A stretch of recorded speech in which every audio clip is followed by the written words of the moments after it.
When my father retired, he placed a single, worn wooden chair in the front door, not in the living room, not on the porch, just there, facing outward like a silent sentinel. "Why there?" I asked, almost tripping over it in the narrow hallway.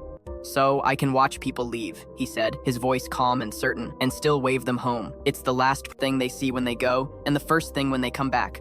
At first, it seemed silly, even a little in the way. But he'd sit there every evening, the rustle of his newspaper, a familiar sound, greeting neighbors by name, nodding at strangers walking their dogs. It became a neighborhood landmark. Kids on bikes would shout, "Hi, Mr. Evans," as they passed, and they all called it the watch chair. Mom would tease him from the kitchen. "He's the self-appointed guardian of the neighborhood, thinks the world will stop spinning if he doesn't keep an eye on it." He'd look over his shoulder, a twinkle in his eye. "Someone has to make sure everyone gets back safe. It's a big job." Then she passed away. And the chair became more than habit. It became his anchor, the one fixed point in a world that had suddenly lost its gravity. He'd sit there for hours. Now, no paper, no radio, just the deep silence and the sound of his own breathing keeping time.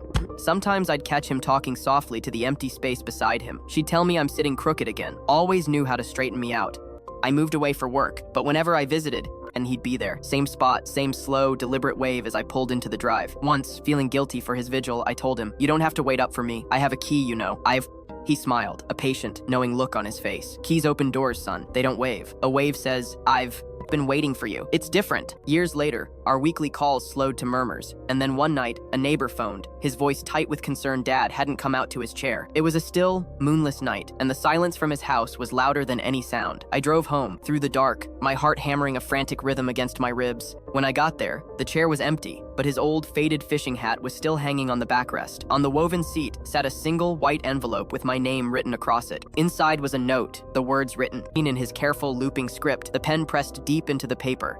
I waited as long as I could. "Don't worry, she came first. She always did. The view's better from here. Keep the chair pointed toward the road." I sat in that chair until the sun broke over the horizon, watching the empty road the way he used to, feeling the imprint he'd left in the wood. The world felt quiet but not empty. It was full of his watchful peace. Now, the chair sits in my own hallway. I don't use it often, but I keep it there, dusted and steady facing the door, just in case someone I love needs to problem. See a wave waiting for them, a silent promise that they are seen, they are missed, and they are always being welcomed home. Love doesn't always follow us. Sometimes it stays home, so we'll have something to come back to.